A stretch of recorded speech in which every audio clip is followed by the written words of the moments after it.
अलैकुम व रहमतुल्लाहि व बरकातुहू। मोअज़्ज़िज़ हाज़िरीन इकराम, बुज़ुर्गान मिल्लत,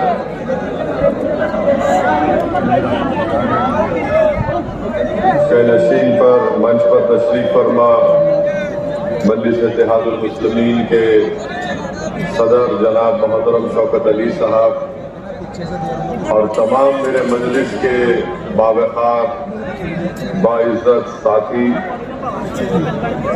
ज़िला सदर वसीम साहब, अमजद अब्बासी साहब, मोहतरम जनाब रिजवान अहमद साहब, मरहूब हुसन साहब, बिलाल साहब, मुस्तफ़ीज़ साहब, एहकाम साहब, राव शुएब साहब, नौफल रुमानी साहब, मेहताब चौहान साहब, पवन राव अम्बेडकर साहब और उत्तराखंड के मजलिस के सदर जनाब नैयर काज़मी साहब, मेरे गयूर नौजवानों, बुजुर्गान कौम और मिल्लत, मेरी इज़्ज़तदार माँ और बहनों, सबसे पहले मैं आप तमाम का शुक्रिया अदा करता हूँ कि आपने अपना कीमती वक्त निकाल कर आज के इस जलसे में शिरकत की और यकीनन आप तमाम का यहाँ पर हजारों की तादाद में जमा होना इस बात का पैगाम देता है कि इंशाअल्लाह ताला आप तमाम मजलिस इत्तेहादुल मुस्लिमीन की कामयाबी और कामरानी के लिए जो मेहनत और जुस्तजू कर रहे हैं, इंशाअल्लाह ताला आने वाले विधानसभा असम्बली के इंतखाबात में जरूर मजलिस इत्तेहादुल मुस्लिमीन के तमाम उम्मीदवारों को आप अपनी दुआओं से, अपनी सरपरस्ती से और अपनी ओट से कामयाब और कामरान करेंगे।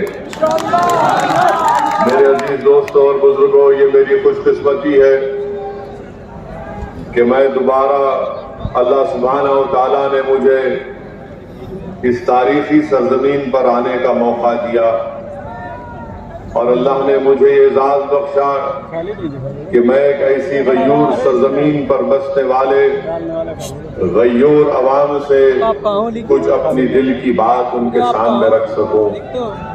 यकीनन ये तारीखी जगह है जहां से हमारे उलमाए कराम ने अंग्रेजों के खिलाफ न सिर्फ जिहाद का फतवा दिया बल्कि इस मुल्क को 200 साल की अंग्रेजों की गुलामी से अगर छुड़ाने का किसी ने काम किया तो इसी सरजमीन पर बसने वाले वो मोअज़्ज़िज़ उलमाए कराम थे जिन्होंने इस मुल्क को अंग्रेजों की गुलामी से आज़ाद कराने के लिए एक बहुत बड़ा अहम रोल अदा किया। मैं अल्लाह से दुआ करता हूँ कि अल्लाह सुब्हानहू व तआला हमारे उन तमाम जय्यत उलमाए कराम को, उन मरूमीन को अल्लाह उनकी मग़फ़िरत करे, अल्लाह उनकी खबर को कुशादा फरमा दे, अल्लाह उनके दर्जात को बुलंद फरमाए और अल्लाह सुब्हानहू व तआला हम तमाम को उनका नेक नेमुल बदल बनाए, क्योंकि आज हमारा वतन अजीज फिरका परस्ती की लहर में डूबा हुआ है।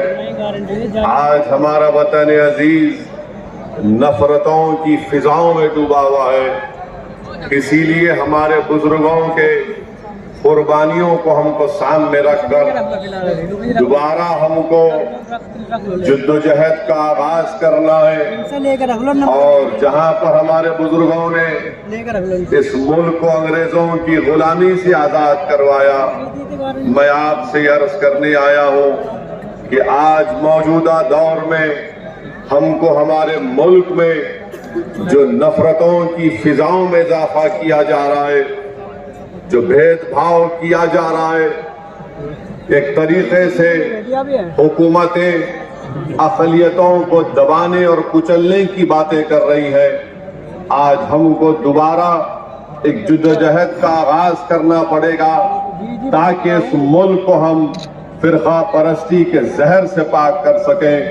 ताकि हम इस मुल्क को मुसलमानों की नफरत से पाक कर सके, ताकि हम इस मुल्क की जो यहाँ पर हमारे बुजुर्गों ने आज से 70, 75, 80 साल पहले हमारे बुजुर्गों ने नारा दिया था कॉम्पोजिट कल्चर का, इंडियन नेशनलिज्म का, आज हमको उस इंडियन नेशनलिज्म को बहाल करना है।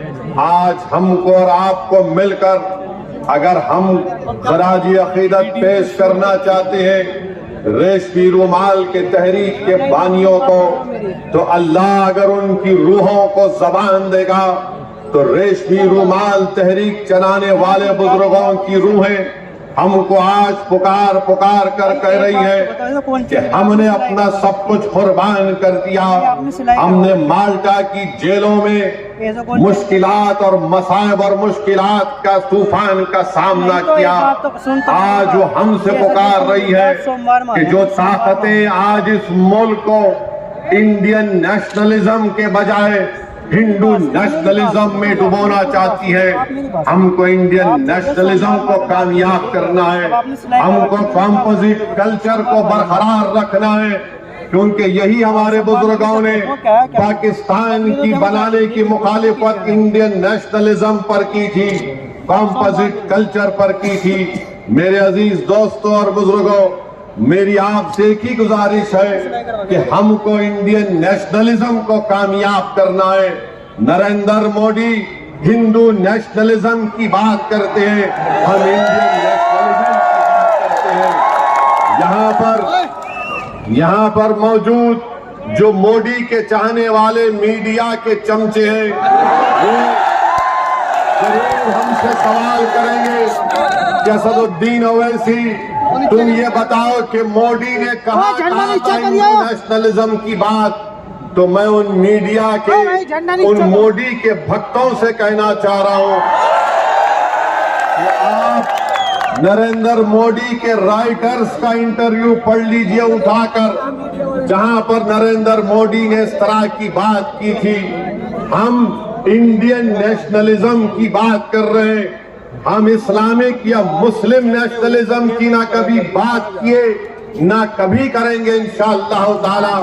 हम कॉम्पोजिट कल्चर की कामयाबी के लिए हमारे बुजुर्गों ने समाजवादी हो, बहुजन समाज पार्टी हो या पुरानी लोकदल हो, इन्होंने इंडियन नेशनलिज्म को खत्म करने की बात की, मगर आज असदुद्दीन ओवैसी मजलिस-ए-इत्तेहादुल मुस्लिमीन के इस प्लेटफॉर्म से खड़े होकर आप तमाम गयूर लोगों के सामने इस बात को दोहरा रहा है और आपके सामने अहद ले रहा है कि हम इंडियन नेशनलिज्म की बरकरारी के लिए काम करते आए हैं और इंशाअल्लाह ताला उसके ऊपर काम करते रहेंगे।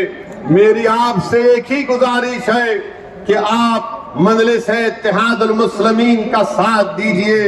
ये सहारनपुर की एक तारीखी सरजमीन है, यहाँ पर चप्पे चप्पे पर हमारे बुजुर्गों की कुर्बानियों की निशानियां हैं, यहाँ पर हमारे बुजुर्गों की मेहनत और जुस्तजू और उनकी मेहनत का रंग आज अब हम देख रहे हैं। मेरे अजीज दोस्तों और बुजुर्गों, इस मुल्क में जो नफरत की फिजाओं में इजाफा कर रहा है, इस मुल्क में जो मुसलमानों से उनकी तबाही और बर्बादी की जो बातें की जा रही हैं, हमको जमहूरी तरीके से उसका मौसर जवाब देना है। मुझे अफसोस इस बात का होता है कि जो लोग आज मुझे फिरका परस्त कहते हैं, जो मेरी पार्टी को फिरका परस्ती का इल्जाम हम पर लगाते हैं, हम इनसे एक ही सवाल करना चाहते हैं। बताओ, उत्तराखंड के हरिद्वार में जो धर्म संसद के नाम पर जो मुसलमानों के खिलाफ बातें की गई, इस पर आप अपनी खामोशी कब तोड़ेंगे? उत्तराखंड में बीजेपी की सरकार है। बताओ अमित शाह, तुम निजाम की बात करते हो, उत्तराखंड में तो आपका निजाम है। आपके निजाम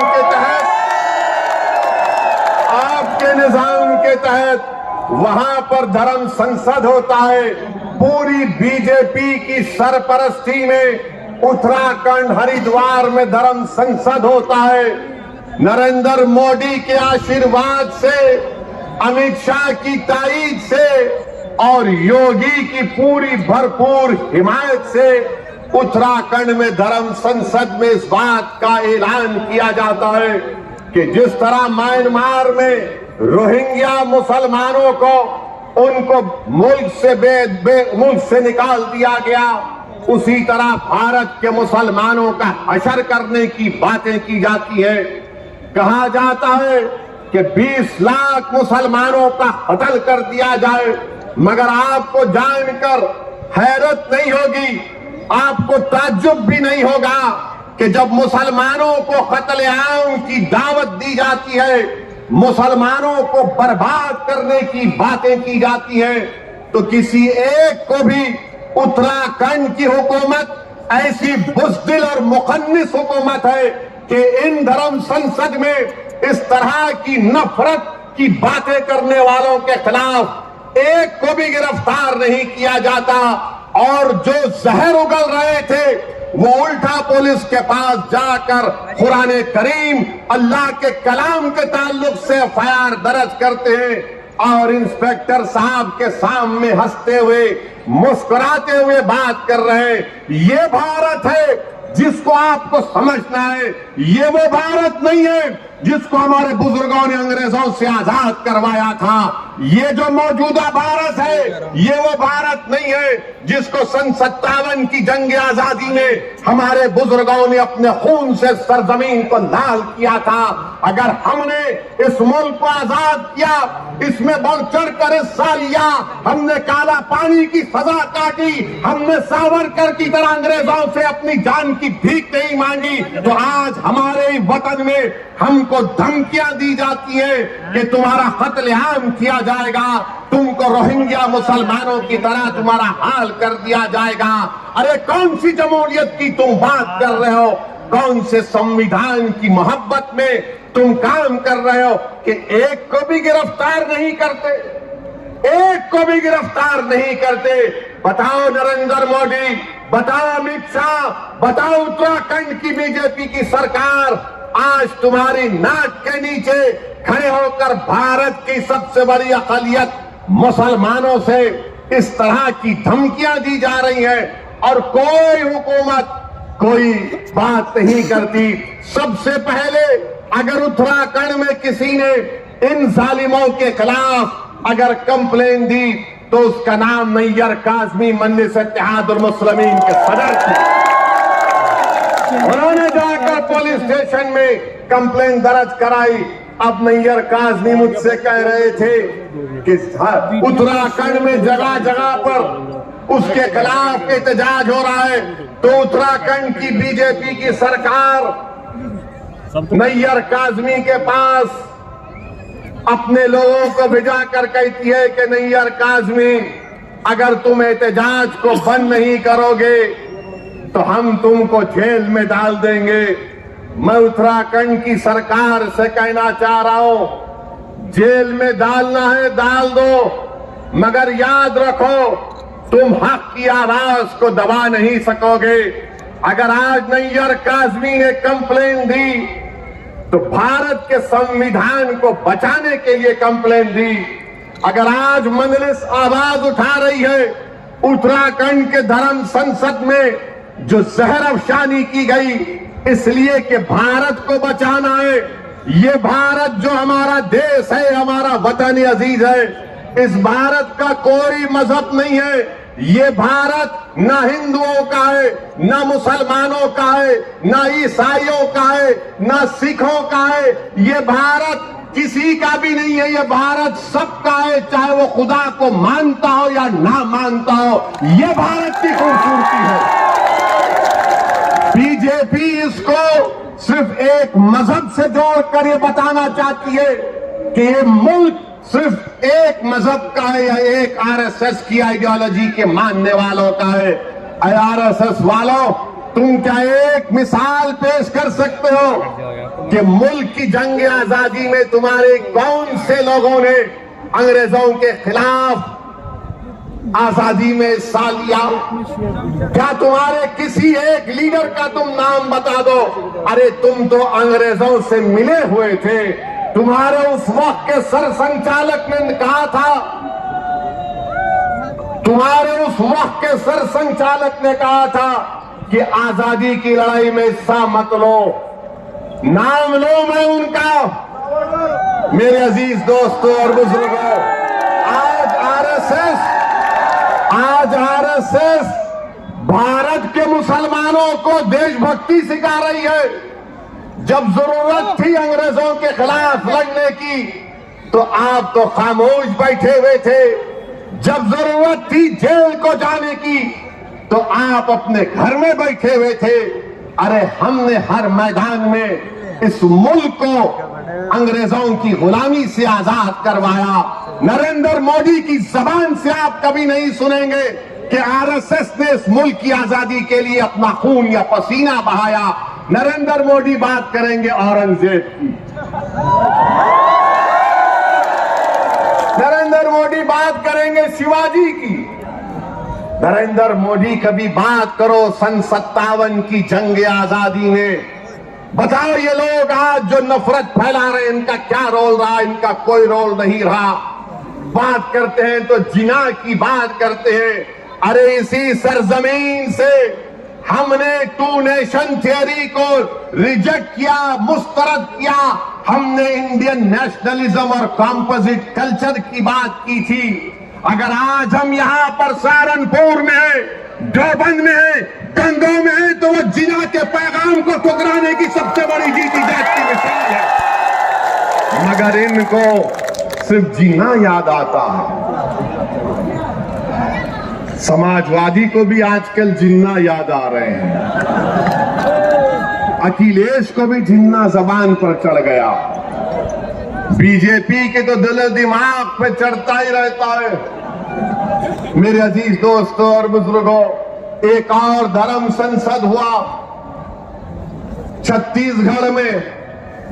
कांग्रेस ने कहा जब बीजेपी कर सकती है तो हम क्यों पीछे हटे हैं। कांग्रेस की सरकार छत्तीसगढ़ में, वहां पर धर्म संसद होता है और उस छत्तीसगढ़ रायपुर के धर्म संसद में कांग्रेस का कैबिनेट रैंक का मंत्री बैठा हुआ है। बीजेपी के बड़े बड़े नेता बैठे हुए हैं और उसमें से एक महाशय ने महात्मा गांधी को गाली दे दी, गोडसे की तारीफ कर दी और साथ में मुसलमानों के खिलाफ जहर बका। उसी धर्म संसद में यह भी कहा गया, अगर मैं कहूं आपके सामने तो यकीनन मुझे कहना पड़ेगा क्योंकि रिकॉर्ड है। रिकॉर्ड में उस रायपुर के धर्म संसद में क्या क्या कहा गया, उसमें एक मोहतरमा भी थी। उनको मिसेस नहीं बोल सकते, उनको मोहतरमा कहना पड़ेगा। मैडम ने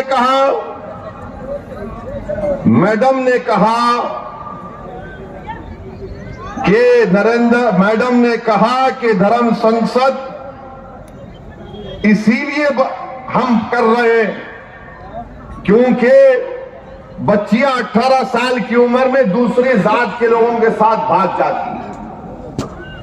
मैडम आपको कैसे मालूम भाग जाती है?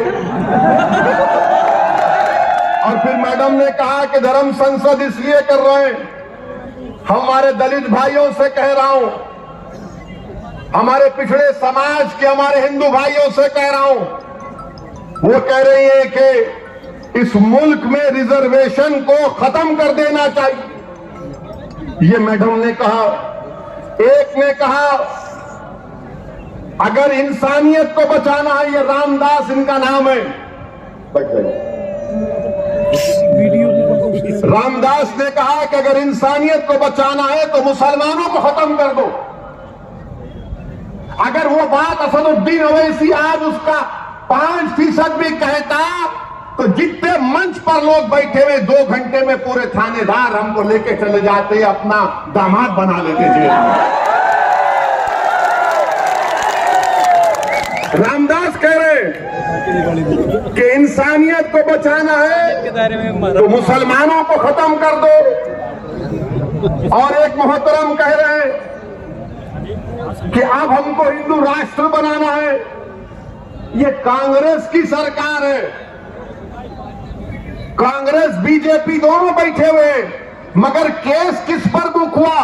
वो आदमी पर बुक हुआ जिसने गांधी को गाली दी थी। क्या गांधी भारत के मुसलमानों से बड़ा है?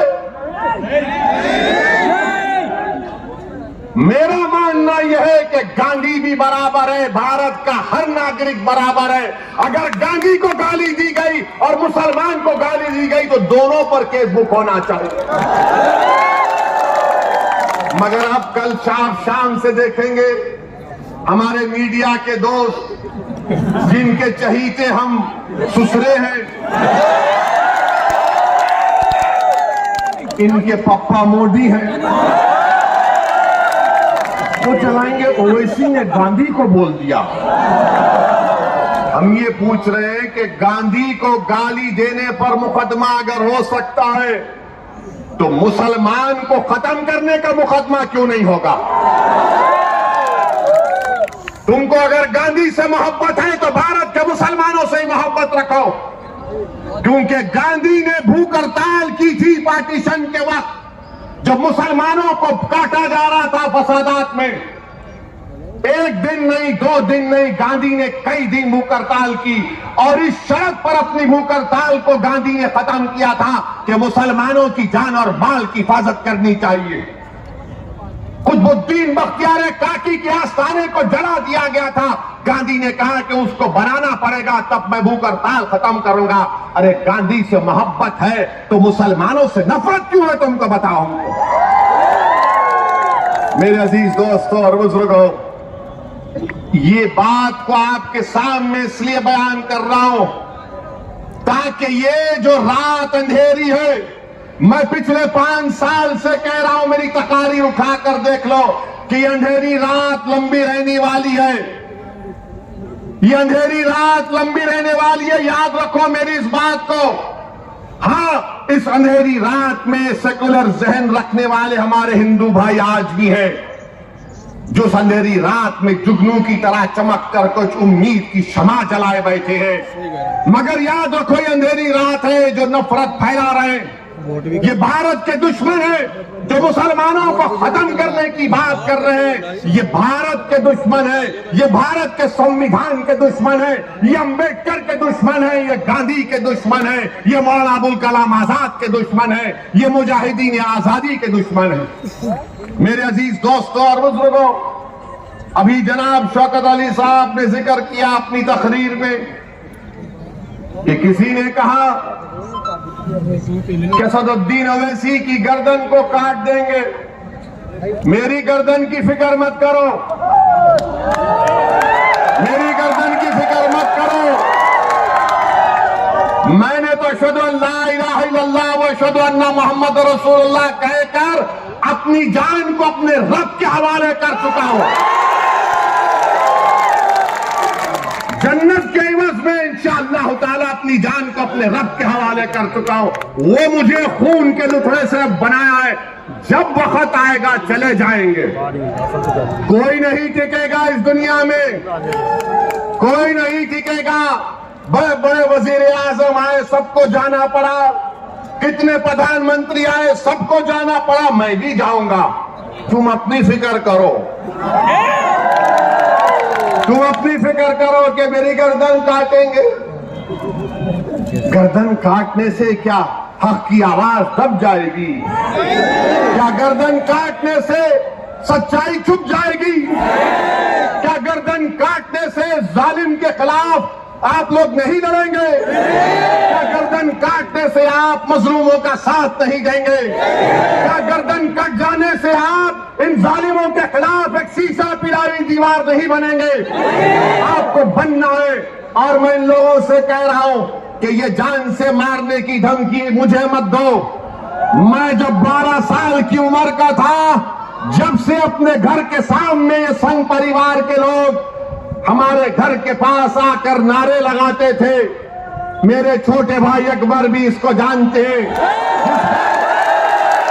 हमारे घर के सामने आते थे और नारा लगाते थे कि मुसलमान खबरस्तान या पाकिस्तान।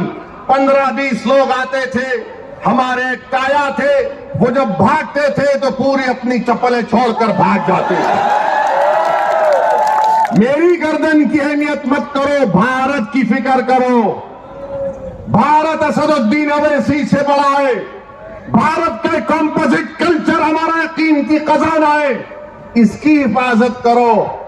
ये जो धर्म संसद में मुसलमानों के खिलाफ नरसंहार की जो बात कर रहे हैं, उनके खिलाफ तो कोई बोलो अमित शाह तुम देश के होम मिनिस्टर हो, बोलो नरेंद्र मोदी तुम देश के प्रधानमंत्री हो, तुम क्या मुसलमानों के प्रधानमंत्री नहीं हो? बताओ नरेंद्र मोदी, बताओ अमित शाह, क्या तुम होम मिनिस्टर नहीं हो मुसलमानों के?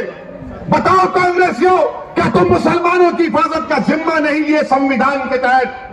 कोई नहीं बोलेगा, मगर जब इलेक्शन आएगा उत्तर प्रदेश का तो एक मुसलमान से डर दिखाएगा, एक बीजेपी का डर दिखाकर मुसलमानों को बेवकूफ बनाकर और हासिल करेंगे।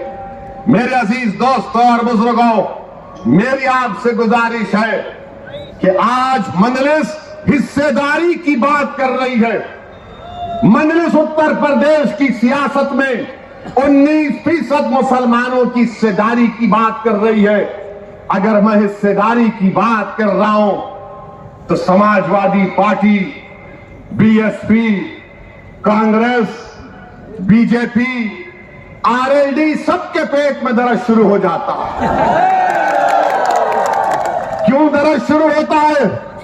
वो नहीं चाहते कि मुसलमान बराबरी पर आ जाए, वो ये चाहते हैं कि मुसलमान दरी बिछाता रहे, दरी बिछाता रहे, दरी बिछाता रहे। वो ये चाहते हैं कि मुसलमान दरी बिछाता रहे, उसको बेशर्म किया जाए, मगर उसके मुकद्दर में दरी बिछाना है। मैं तुमसे कह रहा हूं कि दरी अब तुम नहीं बिछाओगे, तुम कुर्सी पर बैठोगे और राज भी करोगे इंशाअल्लाह। तुम अपने मुकद्दर के फैसले आप कर सकते हैं। बरसों आपने समझा कि नहीं कांग्रेस का साथ देंगे, कांग्रेस हमारे मुकद्दर के अच्छे फैसले करेगी। कांग्रेस ने क्या दिया हमको? शहादत बाबरी मस्जिद, हाशिमपुरा, मलियाना दिया। तो कभी हमने समाजवादी का साथ दिया, कहा कि मौलाना मुलायम है, मगर मौलाना तो नहीं निकले, अपने यादव परिवार को आगे बढ़ा दिया। तो कभी आपने कहा कि चलो इनके बेटे का साथ देते हैं, तो हमको क्या मिला? मुजफ्फरनगर मिला। फिर आपने बीएसपी का साथ दिया, कौन सा हिस्सा मिला आपको? कौन सा हिस्सा मिला आपको? सबसे ज्यादा जेल में उत्तर प्रदेश में अगर अंडर ट्रायल कोई है तो मुसलमान है 28%। सबसे ज्यादा कम ग्रेजुएट है तो मुसलमान है 2%। सबसे ज्यादा प्राइमरी स्कूल में कम पढ़ने वाले बच्चे हैं तो मुसलमान है। बताओ ये कब खत्म होगा? यही चीजें जब हम पढ़ते हैं तो मेरी जबान में तेजाबी पैदा हो जाती है।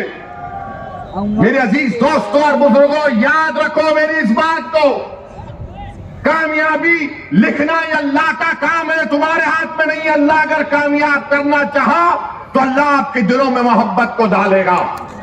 मगर मेरी इस बात को याद रख लो, अगर नाइंसाफी का आप खात्मा करना चाहते हैं, मैं सहारनपुर की इस मुबारक और तारीखी सरजमीन में खड़े होकर आपसे हाथ जोड़कर अपील कर रहा हूं कि तुमने 60 साल कांग्रेस का, आरएलडी का, समाजवादी का, बीएसपी का साथ दिया।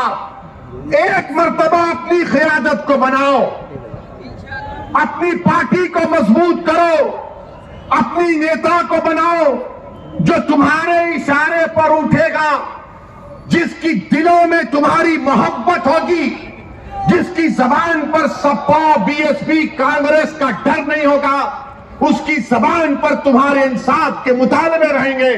वो तब होगा जब आप अपने वोट से मजलिस के उम्मीदवारों को कामयाब करेंगे और लखनऊ में उत्तर प्रदेश की विधानसभा को भिजाएंगे। लोग उठकर कहेंगे मेरे आज के इस भाषण के बाद कि ओवैसी जज्बाती तकरीर तो करता है, मगर अगर मजलिस के 8-10 एमएलए विधायक जीत जाते हैं तो क्या होता है। 400 की विधानसभा में मुझे किसी ने कहा था, किसी एक सेकुलर पार्टी के एक शख्स ने पार्लियामेंट में मुझसे कहा था, अरे ओवैसी तुम उत्तर प्रदेश को जाते हो, गरम भाषण देते हो, मगर अगर तुम्हारे विधायक जीत जाएंगे तो क्या होगा। मैंने कहा सर अभी पार्लियामेंट में तकरीर है, आकर बैठिए।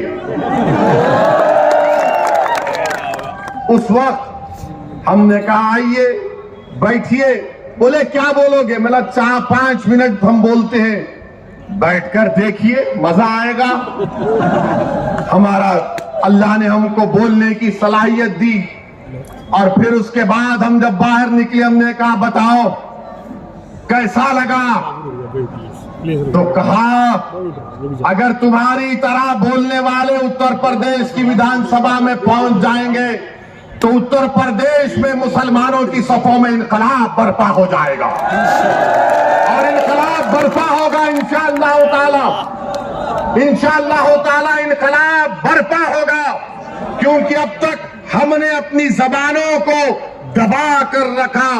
अब तक हमने अपने दिलों में जो हमारी ख्वाहिशात थी, जो उमंगें थी, जो ख्वाबें थी, उनको दबा कर रखा। मेरे गयूर नौजवानों, मेरे इज्जतदार कौम और मिल्लत के बुजुर्गों, उलमाए दीन से मैं आपसे गुजारिश कर रहा हूं कि इन ख्वाबों को पूरा उसी वक्त किया जा सकता है जब हम अपनी पार्टी के सियासी नुमाइंदों को कामयाब करेंगे। कोई उठकर बोलेगा ओवैसी मुसलमान अगर जीतेगा तो क्या सांप्रदायिकता को फायदा नहीं पहुंचेगा। मैं कहूंगा कि फिरका परस्ती खत्म होगी, फिरका परस्ती खत्म होगी अगर मुसलमानों के नुमाइंदे कामयाब होंगे। कोई पूछेगा कैसे, तो दैनिक भास्कर अखबार उठाकर देख लो आप। दैनिक भास्कर अखबार ने लिखा कि उत्तर प्रदेश में डीएम डिस्ट्रिक्ट कलेक्टर 28% ठाकुर है और ब्राह्मण समाज के हमारे भाई 22% है और 5% दलित और शेड्यूल्ड ट्राइब से। कितनी आबादी में हिस्सा होगा ठाकुरों का और हमारे ब्राह्मण भाइयों का? 15-16% के करीब होगा, मगर 50% डीएम उनके हैं, 50% डीएम उनके। समाजवादी की सरकार हो, बीएसपी की सरकार हो या बीजेपी की सरकार हो, ठाकुर और ब्राह्मण विधानसभा में 25 से 27% नजर आएंगे और 19% मुसलमानों की हिस्सेदारी की मैं बात कर रहा हूं। नहीं, सांप्रदायिकता को फायदा मिलेगा, फिरका परस्ती बढ़ेगी। ये करेंगे तो बहुत अच्छा, ये दूध के नहले में हैं, ये बड़े पाकीज़ा हैं। और जब हम एक मजलूम कौम की इंसाफ की बात कर रहे हैं तो सब खामोश हो जाते हैं। मैं यहां पर हमारे हिंदू भाइयों से भी कहना चाह रहा हूं, असदुद्दीन ओवैसी और मजलिस किसी मजहब के खिलाफ ना थी, ना है, ना कभी रहेगी इंशाअल्लाह ताला। मैं यहां पर हमारे पिछड़े वर्ग के खास तौर से हिंदू भाइयों से कहना चाह रहा हूं, हमारे पिछड़े वर्ग के हिंदू भाइयों से कहना चाह रहा हूं, मेरी बात को आप याद रखो। आपको ठगा गया हिंदू एकता के नाम पर। पिछड़े वर्ग के हिंदू भाइयों से कहना चाह रहा हूं, मेरी बहनों से कहना चाह रहा हूं, आपको ठगा गया हिंदू एकता के नाम पर और आपको क्या मिला? ठाकुरवाद आपको मिला, आपको ठाकुरवाद मिला। जिस तरह उत्तर प्रदेश के मुसलमानों को सेकुलरिज्म के नाम पर, समाजवादी के नाम पर वोट लिया गया, तो हमको क्या मिला? हमको यादववाद मिला, आपको ठाकुरवाद मिला। आओ मेरे पिछड़े वर्ग के हिंदू भाइयों, मैं तुम्हारे साथ काम करने के लिए तैयार हूं। मैं तुम्हारे साथ ठहर कर तुम्हारी लड़ाई लड़ने के लिए तैयार हूं। मैं हमारे दलित भाइयों से कह रहा हूं, मैं हमारे दलित भाइयों से कह रहा हूं, अगर आपको यह शिकायत है कि बीएसपी आपकी बात नहीं कर रही है, तो असदुद्दीन ओवैसी तुम्हारी बात करने तैयार है, तुम्हारे खिलाफ इंसाफ का मुकाबला करने के लिए तैयार है। और मेरे अजीज दोस्तों और बुजुर्गों, आप यहीं पर फिर ये लोग आके बोलते ओवैसी की तकरीर से हिंदू और मुसलमानों में नफरत की दीवार बढ़ गई। कौन सी मेरा जुमला है तकरीर का, निकाल के बताओ। कानपुर की मेरी एक तकरीर को 45 मिनट की तकरीर में 45 सेकंड निकाले ये आरएसएस के जाहिल लोग। बिल्कुल थम्स अप है। इनको सिर्फ 90 साल तक चड्डी पहन के लग फिराए थे, तो अचानक ख्याल आया यार 90 साल उम्र हो गई, पैंट तो पहन ले। तो पैंट पहना, तो क्या हमने क्या कहा था कानपुर में? एक 80 साल के मुसलमान को वहां की मुकामी पुलिस ने, और देने वाला एक दलित पुलिस का ऑफिसर था, जिसने कागज पर लिखकर कहा कि बोलो ओवैसी, तुम्हारे समाज से इस तरह का सलूक किया गया था। मैं अपने उस दलित ऑफिसर को सलाम करता हूं। उसने कहा कि 80 साल के एक मुसलमान की पुलिस ने दाढ़ी नोची, उसको पीटा और उस पर पेशाब किया। तो मैं बोला उसके खिलाफ, तो आरएसएस ने यह कह दिया कि ओवैसी ने हिंदुओं के खिलाफ कहा।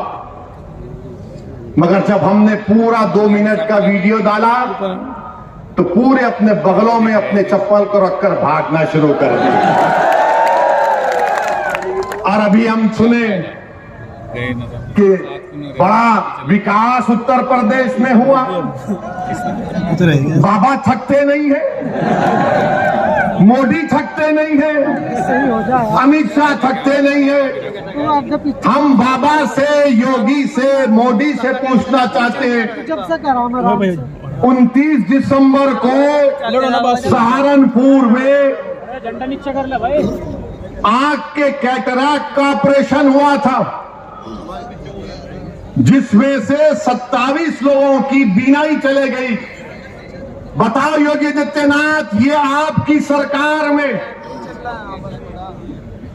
आंख का ऑपरेशन हुआ कैटरैक्ट का, सबकी बीनाई चले गई 27 लोगों की। तो अमित शाह बोलेंगे निजाम, एन से नसीमुद्दीन कह दिया,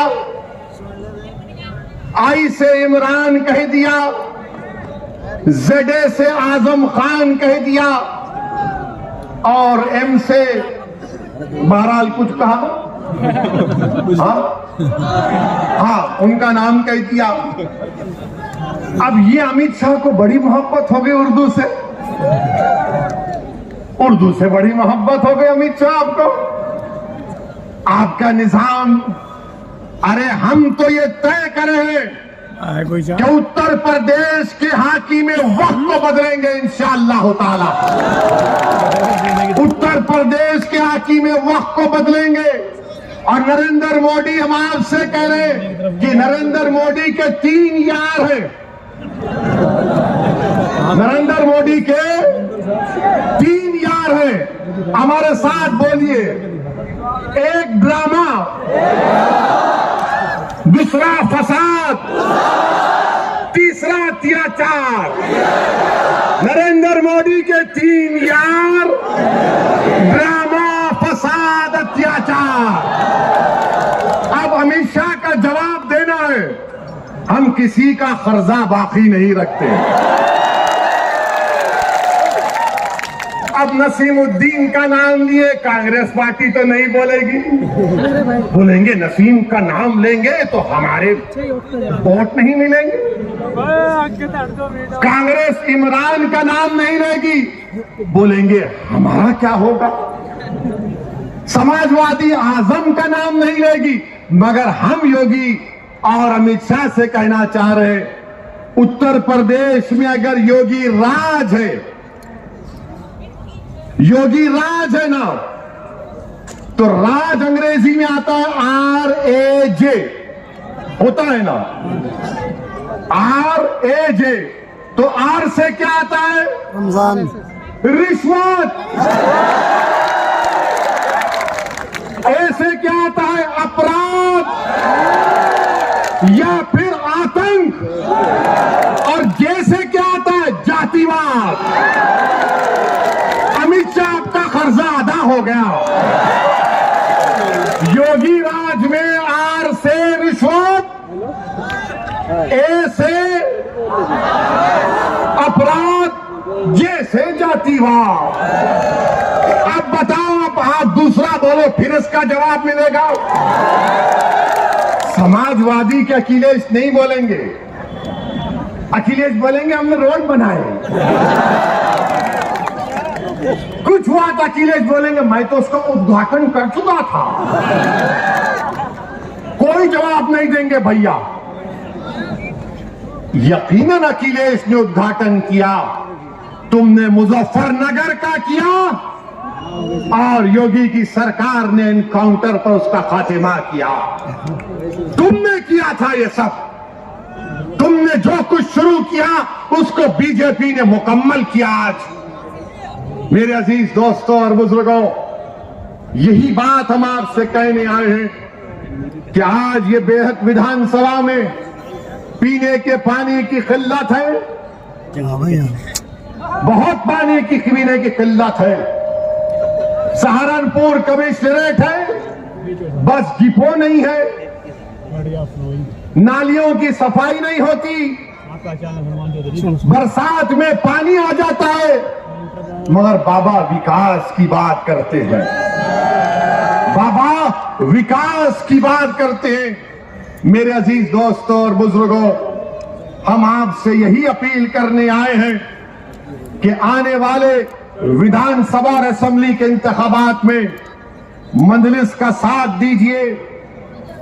मैंने फैसला किया और फिर कह रहा हूं, हमने ये कहा कि हम कांग्रेस और बीजेपी को छोड़कर किसी से भी अलायंस करने के लिए तैयार है। तो सुनिए, तो एबीपी के चैनल पर एक मशहूर जर्नलिस्ट है पंकज साहब ने अखिलेश से पूछा कि आप ओवैसी से समझौता क्यों नहीं कर लेते। तो अखिलेश ने जवाब दिया कि ओवैसी पर बहुत से इल्जाम लगते हैं। अखिलेश साहब, इल्जाम तो हम पर ही लगता है ना, आप पर तो कुछ नहीं लगता। रिवर फ्रंट आप बनाए, आप पर कोई इल्जाम नहीं। लखनऊ से कानपुर रोड आप बनाए, आप पर कोई इल्जाम नहीं। आपने सब कुछ किया, आपके 10-10 उंगलियां घी में थी, मगर आजम पर इल्जाम लगा बकरी चोरी का और भैंस चोरी का। ये इल्जाम सिर्फ हम पर लगता है, ये 60 साल से हम पर इल्जाम लग रहा है। कभी आतंकवाद का, कभी फिरका परस्ती का, कभी पुलिस को मारने का, तो कभी किसी और इल्जाम का। अखिलेश यादव साहब, इल्जाम तो भारत के मुसलमानों के मुकद्दर का हिस्सा बन चुका है। अब हम इल्जामात की फिक्र नहीं करेंगे। सुन लो अखिलेश यादव, मुझे तुमसे कोई सर्टिफिकेट की जरूरत नहीं है। मैं इस जनता के दरमियान में जाकर अपनी दिल की बात करूंगा और उनके दिल को जीतूंगा और इनसे मुकाबला करूंगा। तुम क्या दोगे? तुम 11% यादव हो, हम हम 19% मुसलमान हैं। अगर तुम मुख्यमंत्री बने और जनाब मुलायम सिंह बने तो मुसलमानों की वोट की खैरात से बने। तुम याद रखो इस बात। हम पर इल्जाम, अरे हमारे पे कुछ इल्जाम लगा, हमारी तारीख गवाह है, हमारी नबी की सीरत की किताबें पुकार पुकार कर कह रही हैं कि जिस पर इल्जाम लगता है अल्लाह उसको कामयाब करता और करेगा इंशाअल्लाह होगा। इल्जाम है कोई बात नहीं है, मगर याद रखो चुनाव के बाद बच्चों की तरह नहीं रोना। चुनाव के बाद बच्चों की तरह सिसक सिसक कर नहीं रोना। हम तो रोते हैं अपने रब के सामने हाथ उठाकर।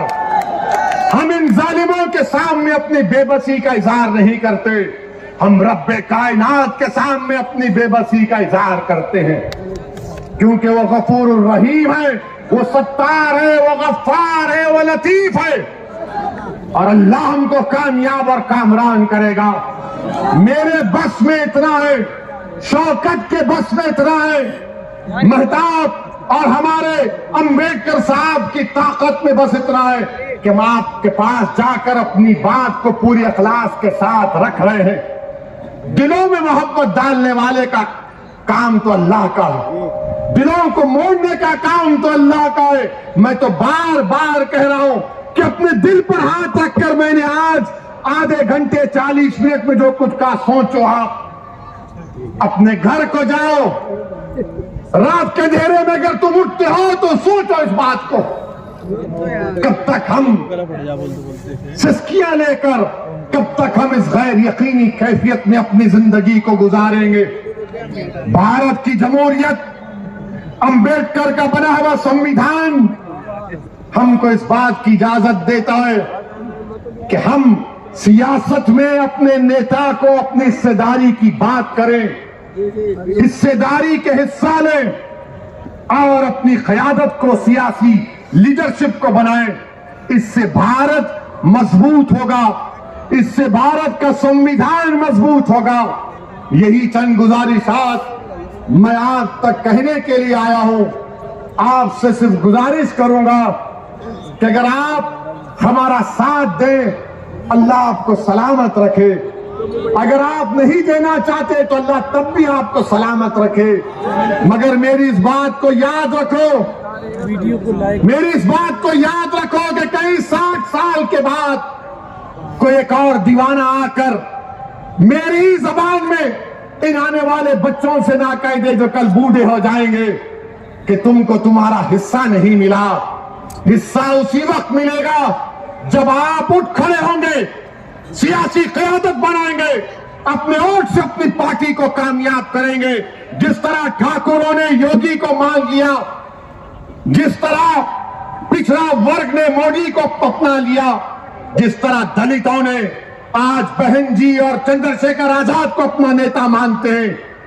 आओ मुसलमानों, तुम मुझे नहीं तो खुद नेता बन जाओ, मैं तुम्हारे साथ करने के लिए तैयार हूं। अस्सलाम वालेकुम व रहमतुल्लाहि व बरकातहू।